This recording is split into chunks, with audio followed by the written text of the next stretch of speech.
آنها آزاد شده بودند، اما در آن اتاق بوی آزادی نمی آمد. شب موعود فرا رسید. خانه در سکوتی سنگین فرو رفته بود و تنها صدای ورق خوردن کتاب‌های قطور پزشکی صادق شنیده می‌شد. او برای آینده‌ای آماده می‌شد که قرار بود امشب به پایان برسد. در آشپزخانه معصومه آخرین مراحل نقشه را اجرا می‌کرد. پودری که دیشب با خشم کوبیده شده بود، حالا بی صدا در لیوان حل می‌شد. تلخ، بی‌بو و بی بازگشت. معصومه دیگر آن زن لرزان دیشب نبود. او مجری حکمی بود که آن عکس صادر کرده بود. سینی روی میز قرار گرفت. فاصله بین زندگی و مرگ صادق فقط چند سانتیمتر بود. او با لبخندی خسته تشکر کرد و دستش را دراز کرد و نوشید. زهر وارد بدنش شد. هنوز هیچ اتفاقی نیفتاده بود، اما سرنوشت او در همان لحظه چند ثانیه بعد طوفان شد.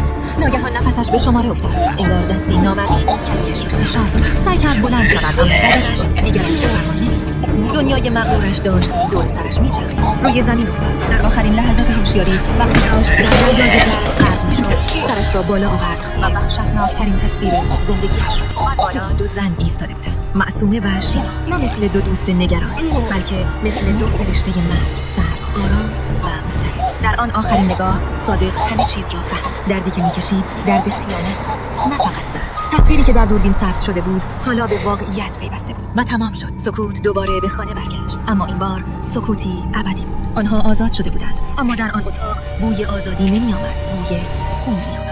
نقاب‌ها برای همیشه افتاده بود.